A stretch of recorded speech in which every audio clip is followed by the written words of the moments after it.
Welcome everyone back to another video on the channel. So week one of, pre-Christmas pre-season is over. For the first of 4-year players all involved, amongst a few of the more mature lads as well, getting in on the Monday. A few less on the Friday, but that's okay. They're not supposed to be back, so it's all good. But yeah, several observations to come from some training reports, thanks to some very generous reporters on Big Footy for the Saints forums. They went to training, reported on their observations, so it's always nice to see some of the perspectives of some of the fans on the training sessions. This video will just be basically going over all of those reports, trying to just bring them all together, try and collate everything. So let's just get straight into it. So Monday was the big day. It was the first day of the pre-season, so we basically saw 40 plus players back training, so that was really pleasing. So the really mature guys really supporting the younger guys as well, which was a good show of good culture for our club, and just the entire squad really wanting to improve as a team after a pretty underwhelming elimination final loss in September. But yeah, they look very motivated, and I think a key focus again this preseason is the running. So we've seen in last year's preseason that there was a really big emphasis on running.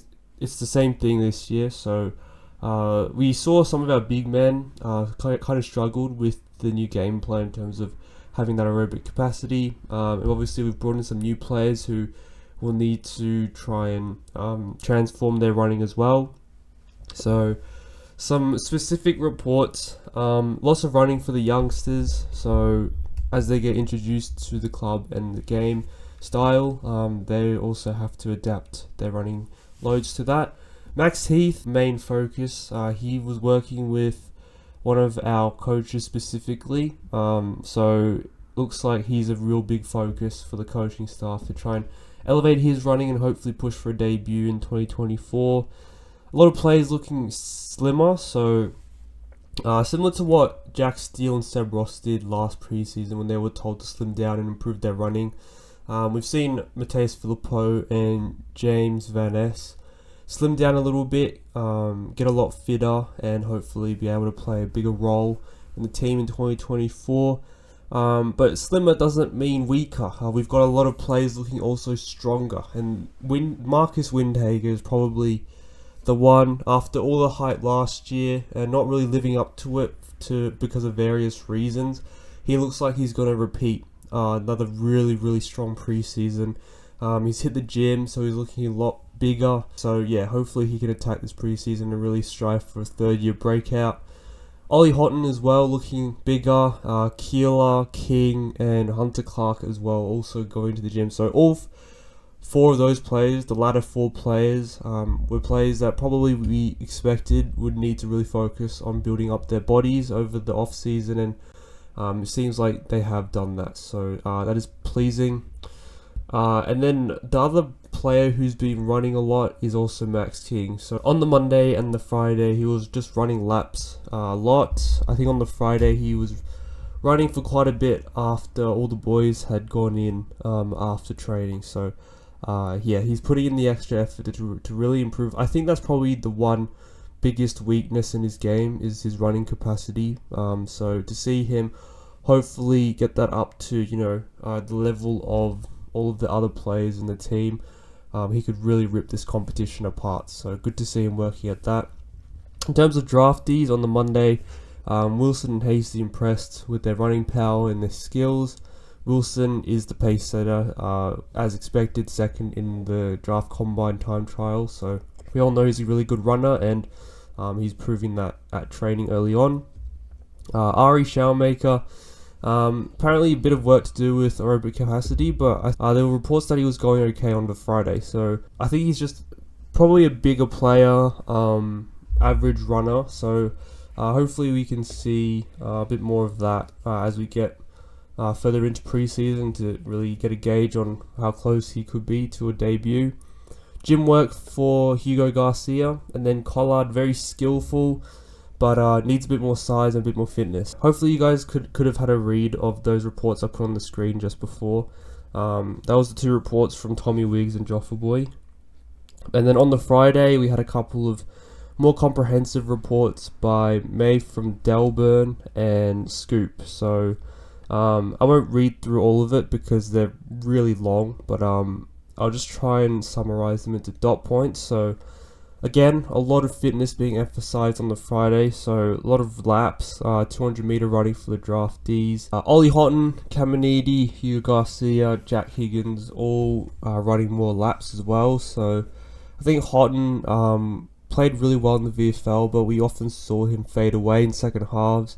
Caminiti as well in AFL level, probably could have improved his running a little bit more. Higgins too, faded late in games. Hugo Garcia, we don't really know much about him, but assuming by these reports that he probably needs a bit more improvement in that fitness department. So basically the philosophy is that any player who doesn't have the running capacity to play according to the game style, they're really putting an emphasis on that in training. So hopefully after preseason we're going to see the fitness levels of the entire squad really up to standard, and hopefully that puts every player into contention for best 22 selection. Angus McLennan, Isaac Keeler running. Keeler went into the rooms for a bit during training and then came back and started running, so maybe a bit of an issue there, but certainly doesn't seem major, so hopefully it's okay. King, Jones, Owens, Van Ness, load management, so protecting those 4 a little bit, but I think King mainly just trying to work on his running more than anything. As a full forward, doesn't really need skills training as much as the others, so while they were doing skills training, he was benefiting with some more aerobic training. Zach Jones probably just trying to preserve him as well. Obviously his body is just really sensitive, so hopefully just a bit of running, try and keep his conditioning up is enough. And then Owens and Van Ness is interesting. So Owens probably trying to protect him a little bit as well, and then Van Ness, one of his probably biggest weaknesses in 2023 was his running. So to try and improve that after a pretty long injury layoff as well. I think he was out for a couple months. Good to see him trying to improve that. In terms of actually training, Windhager was an absolute standout according to these reports. So pretty similar to 2023, fit, skillful, and very understanding of the game style. So in the drills, the skills training drills, he was able to contribute heavily and also able to stand out. Filippo working hard, pacing with Burns in the running, which is really pleasing. Burns obviously a consistent podium finisher for us in those time trials, so for Pooh to be able to keep up with him is really promising for him. He looks slimmer as well, so slimmed down, getting fitter and hopefully also stronger. Speaking of Burns, Brendan Goddard went on SEN and talked about Burns over radio for a brief period, saying that Burns looked a lot stronger in that upper body, so body shape was the direct quote. Looked a lot better while also maintaining his aerobic capacity. So could that be a hint of him potentially moving inside into centre bounce midfield rotation? We'll have to wait and see, but definitely could be a chance considering we brought in Liam Henry and Darcy Wilson in, so there's a bit more competition on that wing, so hopefully Burns could move into the midfield where we do need some more speed. Even though we've just brought in Dow, I think you can never really settle for too much speed in that midfield. In his draft year, he was originally a natural inside midfielder. He got moved out onto the wing when he got to St Kilda, so returning back to his natural position could be another way for him to really get to that next level in his development. Speaking of Dow, he was good defensively through that midfield, caused turnovers, was able to harass really well, but then offensively he had a good step, was able to burst from stoppage, but in terms of running, apparently he was close to the back of the pack, so might need a bit more fitness, but hopefully he'll be good for the long run. Matthew Allison was a surprising name to be brought up amongst the impressive performers. So we all know that Allison's under a lot of pressure this year. He's out of contract Former first round pick in 2020, hasn't debuted yet. But apparently, according to these reviews, his ball use was impressive. So his ability to kick in those little 10v10s game simulations, he's able to use the ball well. So apparently he stood out, which was really pleasing to hear. Could he finally settle on the wing? So we've seen him play centre half forward, wing, a bit of defence, but to hopefully see him settle in one position, be able to really develop that, hone his craft in on that position in the VFL, I think it could really do wonders for his development. And hopefully, as Wood gets a bit older, Allison can try and ease himself into that role a little bit more. So fingers crossed for Allison there, because he could be a really good player for us. He's got a really unique set of attributes in the AFL. We could really try and use that to our advantage if he continues to work hard. Liam Stocker, also pretty prolific in the drills, very vocal, so I think a lot of us are under the impression that he's very intelligent, and that stands out on the training track as well. He's able to instruct his teammates really well, help them understand their errors in the training drills. So he's a leader, he's vocal, and he's smart, so very good asset for us in that defense. Some execution problems offensively, but defensively apparently he's looked extremely good and very solid. Josh Battle defensively also a rock, so tackling basically a brick wall. And then a couple of worries surrounding Henry getting lost on the wing like Hill did in his early years. So has all the skills, the running capacity to play the role pretty well, but if he's not utilised by his teammates well, in the end all that goes to waste. So a bit of awareness for that, but hopefully it's okay in the long run. It's just an overreaction, or potentially just a bad day for Henry on Friday. On the Friday draftees, so once again Wilson was leading the way, extremely fit, and I think the expectation for him is to finish podium in the time trial, or at least top 5 I think. He's also very agile. Apparently he turned Liam O'Connell inside out in one of the drills, so agile, fit, and also skillful, hits kicks really well, hit them on the Monday really well. So yeah, he looks like the full package. Just needs to develop up his body, become a bit more mature, and hopefully we can really see the best of him in the coming years.